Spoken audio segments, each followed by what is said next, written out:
तो भाई एक टाइम था जब साइंस का हर स्टूडेंट इंजीनियर करने जाता था। कहा जाता था आप क्राउड में पत्थर मार दो, लगना तो एक इंजीनियर को भी है, बिकॉज देश में हर तीसरा आदमी इंजीनियर है। ठीक उसी तरीके से जब कोई बच्चा कॉमर्स चुनता था तो हर दूसरा बच्चा जो कॉमर्स करता था, आई वुड से not every second student but 80% of the students traditionally वही रूट से जाते थे कि पहले बेसिक ग्रेजुएशन करेंगे, इट कैन बी बीकॉम और बीबीए, एंड देन अपना एमबीए करने के लिए जाएंगे।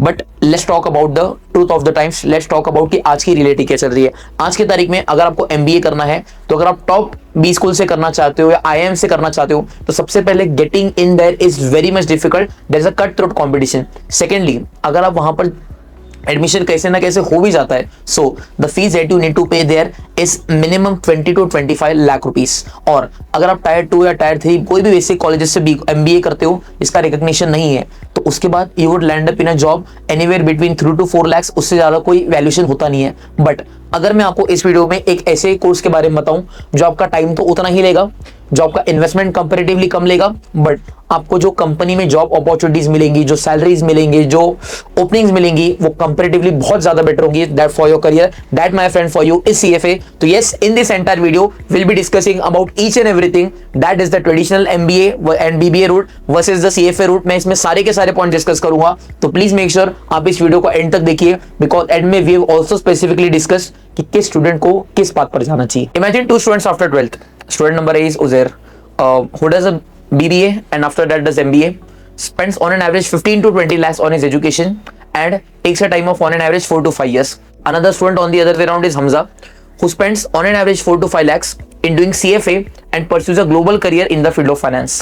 5 years later, one is in sales and the another one is in portfolio management, managing finance for big multinational corporations.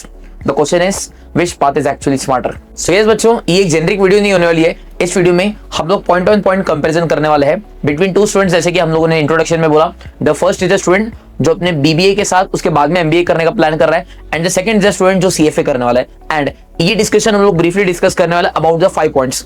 The first point being what is the fundamental difference, the second point being the return on investment, the third point being the global value, the fourth point being the job roles and the career opportunities, and the fifth point being the difficulty and the actual reality check. And please make sure आप इस session में and तक बने रहिए, because in the end we will actually discuss कि what career path is actually the best for you. So yes, talking about the first fundamental differences कि बच्चे किसी भी डिग्री को स्टार्ट करने से पहले फर्स्टली यू शुड नो कि what that degree, what that certification is actually meant for. So BBA stand for Bachelor in Business Administration, whereas the MBA stand for Masters in Business Administration. तो आप in general business administration के बारे में सीखना चाहते हो, या आप इन जनरल काम करना चाहते हो in the fields of marketing, HR, operations and basics of finance, then BBA and MBA is the route for you. But on the other way round, अगर आप कोर फाइनेंस में जॉब करना चाहते हो, अगर आप पैसे से पैसा बनाना चाहते हो, अगर आप काम करना चाहते हो in the job role such as investment banking, portfolio management, equity research and high paying finance roles चाहते हो, then CFA is the choice for you. So basically after doing MBA you become a generalist in the business, but after doing a CFA you become a specialist in the field of finance. अगर commerce के बच्चे हैं तो most importantly दिमाग में एक ख्याल तो आता होगा, that is return on investment. Because पहली बात तो जो भी पैसा आप अपने एजुकेशन पे स्पेंड करते हो, मैं उसे खर्चा नहीं मानता, मैं उसे इन्वेस्टमेंट मानता हूँ। बट जो हम लोग इन्वेस्टमेंट कर रहे हैं in terms of money, and most importantly जो हम लोग इन्वेस्टमेंट करने वाले in terms of our times, उसके बदले में हमें कितना रिटर्न मिलने वाला है, लेट्स डिस्कस हियर। तो अगर आप बीबीए करना चाहते हो एंड उसके बाद एक एमबीए करना चाहते हो, सो इट डिपेंड्स आप एमबीए किस कॉलेज से कर रहे हो। अगर आप टायर 1 कॉलेज से करते हो, so the fees there ranges around on an average 15 to 20 lakhs। And अगर आप टायर 2 टायर 3 कॉलेजेस से करना चाहते हो, जिसके बारे में कोई नहीं जानता, कि जिसकी डिग्री मिलने के बाद आपको कोई रिकॉग्निशन नहीं मिलेगा, तो भी ऑन एन एवरेज आपका 8 to 10 lakhs का खर्चा over the tenure of 3 to 5 years आपका पूरा खर्चा वहां पर आने वाला है। And talking about CFA examination में बेसिकली 3 लेवल्स होते हैं, एंड अगर आप तीनों के तीनों levels in the very first attempt crack कर लेते हो, and along with the coaching fees, the maximum fees that you need to pay here is on an average 5 to 6 lakhs. So MBA में आपको रिटर्न ऑन इन्वेस्टमेंट कितना मिलेगा? Firstly it depends upon आपने किस college से किया है, आपने किस टायर ऑफ कॉलेज से किया है, आपने किस सिटी से किया है। But on the other way around CFA में ऐसा कुछ नहीं होता। सीएफए में जितना रिकॉग्निशन, जो कंसेप्ट्स, जो वैल्यू एक कैंडिडेट को मिलेगी जिसने यूएस से करी है, सेम कंसेप्ट सेम वैल्यू उसी कैंडिडेट को मिलेगा जिसने इंडिया से बैठ के की है। तो आई कैन वेरी वेल से कि MBA is a brand based currency. On the other way around, the CFA is a skill based currency. Nextly after that we'll be talking about the global value. तो अगर आप MBA करते हो तो MBA में if you have done from a tier 2 or tier 3 college तो you get the career prospects only in India. अगर आपने टायर 1 से किया है so then only the gates open up to get global. But CFA जैसे कि आप सबको पता होगा is a global certification in the field of core finance जो आपको रिकॉग्निशन देता है in more than 150 plus countries. तो अगर आप एक ऐसे एस्पिरेंट हो जो आप चाहते हो कि आपका सर्टिफिकेशन आपका कोर्स ऐसा हो जो आपके लिए ग्लोबल अपॉर्चुनिटीज ओपन करे, सो देन आई फील बड़ी CFA is the thing for you because a CFA chartered holder in India will speak the same financial knowledge, will speak the same financial language as the CFA charter holder does sitting in the US. So yes, the next thing is job roles and career. Sir अगर हम लोग certification या degree कर भी लेते हैं, suppose that हमें काम किस फील्ड में करना पड़ेगा। So as I said you, अगर आप MBA एंड BBA वाले ट्रेडिशनल रूट से जाते हो, so you get to become the marketing manager, you can work in marketing, you can work in sales, you can work in HR, you can work in operations, you can also work in finance, but finance में आप basic roles कर पाओगे। But if you want to work as an equity research analyst, as a portfolio manager, as an investment banker and an asset manager, so then you got to do CFA. So yes, basically अगर मैं बताऊं तो if you're good with people management, then MBA is for you. But if you're good with money management, then CFA is for you. Lastly, I'll give you a bit of reality check. Reality check ऐसा है कि अगर आप MBA करना चाहते हो तो MBA में you will get a structured learning. If you're student जिसको लगता है कि नहीं मुझे स्टूडेंट लाइफ जीनी है, मुझे प्रॉपर कैंपस में जाना है, so then that's possible in MBA। And MBA के जो भी टॉप टायर कॉलेजेस होते हैं वहां पर आपको कॉलेजेस से ही प्लेसमेंट मिलेगी। But on the other way round अगर मैं CFA की बात करूं तो CFA is comparatively tough. Getting MBA में getting into top colleges is difficult, but then clearing is not a big thing. But CFA में 3 लेवल्स होते हैं, तीनों लेवल्स के as I would say it's not that difficult. Passing percentage on an average at every level ranges from on an average 30% to 50%, but what you require here is core dedication. यहां पर अगर मैं पढ़ाई की बात करूं तो you would require on an average more than 1000 years of study. Passing percentage as compared to them comparatively low होते हैं, तो आई वुड नॉट से कि CFA would be a cake walk for you, नहीं। But comparing the return on investment, क्या CFA would be a well career option?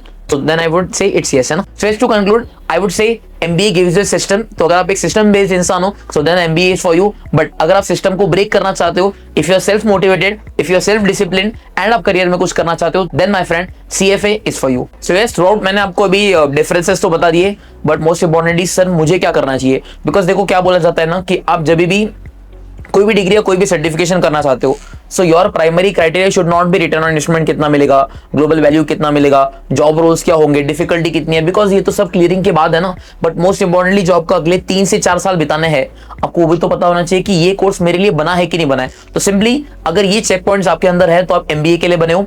The first is if you want to work in leadership roles, secondly being if you enjoy communication, if you enjoy networking, the third is if you want to work, if you want to get into top B schools, and fourthly if you don't want to get into specialization in finance, basics पढ़ना है, so then you can do MBA. But if you are interested in finance, अगर आप पैसे से पैसा बनाना चाहते हो, if you like numbers, markets, analysis, and you prefer skills over networking, if you want to get global opportunities, then my friend CFA is the course for you. तो भाई sir इतना टेक्निकल नहीं जाते हैं सर। अगर मैं summarise करने की बात करूं तो समराइजेशन में सिर्फ इतनी बात है। अब बात करते हैं हॉस्पिटल की। एक हॉस्पिटल में एक जो MBA होता है, क्या हॉस्पिटल्स में MBA होते हैं? Yes sir. एक हॉस्पिटल में MBA क्या करेगा? He is a hospital manager. तो देखिएगा क्या सारे के सारे डिपार्टमेंट्स प्रॉपर्ली फंक्शन कर रहे हैं, ये एक MBA का काम होता है। But on the other way around जो CFA होता है, CFA is a heart specialist. तो ultimately CFA focuses more on specialization, but on the other way around MBA focuses more on generalization. तो अगर आपको जनरलिस्ट बनना है so you can do BBA MBA, but अगर आपको एक स्पेशलिस्ट बनना है that too in the field of finance, then my friend CFA is the course for you. Because a manager runs the overall system, but the specialist takes the critical decisions that are required. So yes, to conclude, देखो सीधी बात है कि हो सकता है जैसे एक कपड़ा सबको फिट नहीं आता है, ठीक उसी तरीके से एक सर्टिफिकेशन हो सकता है सबके लिए सही ना हो। तो it's your time to make your wise call. It's your time कि do you want to get specialization और generalization. It's your time to identify what kind of the person you are, and उसके basis पे आपको decision करना चाहिए कि क्या आपको BBA MBA ट्रेडिशनल रूट से जाना है या आपको CFA के रूट से जरूर जाना है। Why I am not saying CFA to be a traditional route, because पहली सी बात है कि आई हैव सीन बहुत सारे लोगों को ना इसके बारे में नॉलेज नहीं होता है। एंड कहीं ना कहीं जब मैंने सीए करी थी, जब मैं अपना ग्रेजुएशन परस्यू कर रहा था, तो इतनी अवेयरनेस मुझे नहीं थी। But this at this time you are at a very crucial point in your life. I am sure majorly बच्चे यही है जिन्होंने रिसेंटली अपने 12th के एग्जामिनेशन दिए हैं। सो इफ अगर आपको फाइनेंस में इंटरेस्ट है, so then my friend CFA is a choice for you.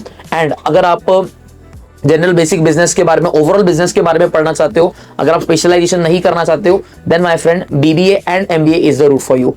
तो लास्टली सर आपने पूरा डिस्कशन इसके अराउंड रखा कि सर BBA एंड MBA करना चाहिए या CFA करना चाहिए, बट क्या दोनों साथ में कर सकते हैं? ऑब्वियसली यस, बिकॉज आप अपने 12th के बाद ही अपनी CFA की प्रिपरेशन स्टार्ट करते हो। अगर आप अपना BBA करोगे तो you will take anywhere around 2.5 to 3 years। क्या इसके साथ में आप CFA level 1 and level number 2 साथ में क्लियर कर सकते हो? यस। एंड जब आप अपने MBA के लिए जाते हो, if you are doing MBA from top colleges, top tier colleges, then it's good. But अगर आप टायर 2 टायर 3 कॉलेजेस से करते हो जहां पर आपको इतना ज्यादा पढ़ाई नहीं करनी पड़ती है, तो आप साथ साथ में CFA करोगे तो सोचो ना, it's a cherry on the cake कि आपने ओवरऑल बिजनेस भी सीख लिया MBA में एंड BBA में, एंड आपने कोर फाइनेंस स्पेशलाइजेशन भी कर दिया। तो एनीवेज गिवन प्रेफरेंस तो एक कैंडिडेट जिसने सिर्फ CFA किया हुआ है, एंड अनदर कैंडिडेट जो CFA के साथ जिसने BBA भी किया है, MBA भी किया है, जिसके पास स्किल्स है, प्लस जिसके साथ कम्युनिकेशन भी है, जिसके साथ प्रेजेंटेशन भी है, तो ऑब्वियसली आप एक ओवरऑल पैकेज बनोगे। सो आई वुड से कि हो सकता है अगर आपको अगले 4 से 5 साल अपने जीवन में थोड़े एफर्ट्स और मानने पड़े, बट इट्स अ थिंग कि अगले 4 साल जॉब करोगे वो आपको रिटर्न्स कमा के देगा over the next 40 years। So please make sure take a wise decision, and ideally the discussion should be not on CFA और CFA versus BBA and MBA. Why not CFA and BBA and MBA? So please make sure you give it a thought. And अगर आपको इसके बारे में और detail में जानना है, if you want to know anything about CFA, तो इसी वीडियो के नीचे, इसी वीडियो के डिस्क्रिप्शन में आपको एक गूगल फॉर्म मिलेगा। Please make sure you fill the Google form right away. या आपको कॉन्टैक्ट नंबर दिख रहा होगा ऑन स्क्रीन, तो प्लीज मेक श्योर आप उस कॉन्टैक्ट नंबर पे कॉन्टैक्ट करिए, and our finance executives will get in touch with you.